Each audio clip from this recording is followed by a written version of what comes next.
Sounds good. Thanks, Rob. Tonight, Charleston police say two 20-year-old women killed in a hit and run on Morrison Drive were struck by two different vehicles just over a week ago. News 2's Jordan Sayopo joins us live in the studio. Jordan, very interesting to hear the twist in this. Another arrest in this case today.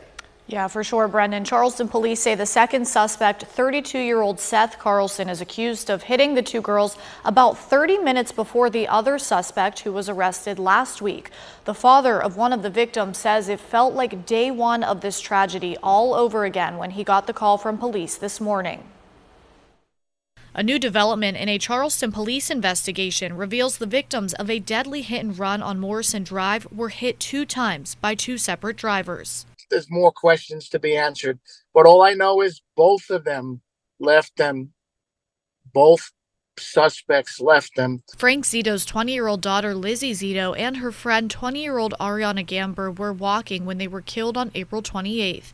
Police announced Monday 32-year-old Seth Carlson is accused of hitting the two girls about 30 minutes before the other suspect, who was arrested last week. The experience from the first arrest, not knowing that this happened twice, gives you a little peace in your heart that justice will prevail for these two girls. And then learning today of another incident, it's like day one for us all over again. According to police, an analysis of newly obtained surveillance video from the South Carolina Ports Authority revealed the victims were first struck by Carlson's Chevrolet truck at 1:12 a.m. near the on-ramp of the Ravenel Bridge. Police say the truck was abandoned in West Ashley after Carlson crashed into a ditch and fled on foot.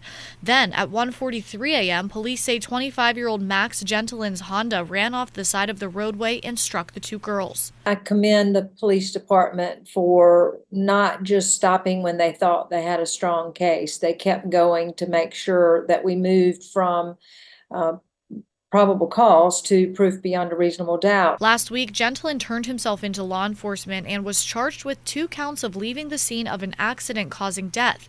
He's out on bond.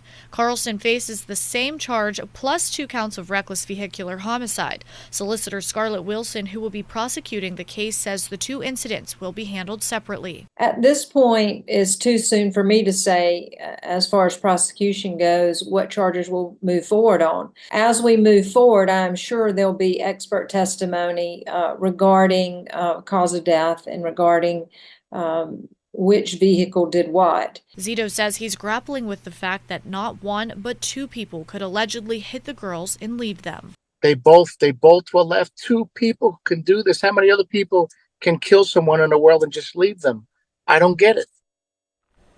Zito tells me his daughter's funeral on Friday was filled with people who came to pay their respects. He says he wants to see that kind of turnout at court hearings as well. According to Zito, Gamber's funeral was today. Reporting live in the studio, I'm Jordan Sayopa. Count on 2.